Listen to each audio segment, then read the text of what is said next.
ভাই আপনি আসলেন এই যে শোকার্ত পরিবারদের মাঝে দেখতে আসলে আসলে কি শুনেছেন কি এখানে আসলে এবং আপনার অভিব্যক্তি কি?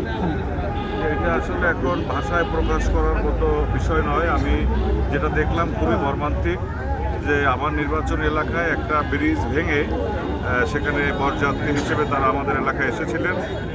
তাদের প্রায় 10 জনের মরদেহ ইতিমধ্যে পাওয়া গেছে হাসপাতালে। আমি এই মৃত্যু ব্যক্তিদের দেখেছি, তাদের শোক জানিয়েছি, সমবেদনা জানিয়েছি এবং দুঃখজনক। এটা চোখে দেখার মতো না। একই পরিবারের এতগুলো মানুষের একসঙ্গে মৃত্যু হয়েছে। সমস্ত জনগণ আমার কাছে বিচার চেয়েছে। এই ব্রিজ যারা ঠিকাদারি প্রতিষ্ঠান, যারা এর সাথে সংশ্লিষ্ট যারা ছিল, তারা সবাই আমার কাছে বিচার চেয়েছে, আমাকে জড়িয়ে ধরে কেঁদেছে এবং তারা বিচার চায়।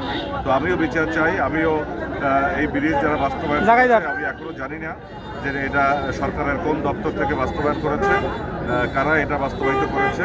তদন্ত হবে ঊর্ধ্বতন কর্তৃপক্ষের কাছে। আমিও আবেদন করি এলাকার জনপ্রতিনিধি হিসেবে যে এটা হতে পারে না। এইভাবে একটা ব্রিজ ভেঙে মানুষের মৃত্যু হবে, একেবারে কোনো ঝড়, বন্যা, জলোচ্ছ্বাস কিচ্ছু না, একটা স্বাভাবিক আবহাওয়ায় এরকম একটা মাইক্রোবাস পানিতে পড়ে তাদের মর্মান্তিক মৃত্যু হয়েছে। আমি শোক জানাবার ভাষা নেই। আমি খুবই মর্মাহত। এরা সবাই ফরিদপুরের ভাঙ্গা উপজেলার মাননীয় সংসদ সদস্য ডিকসন চৌধুরী সাহেবকে আমি ফোন করেছিলাম।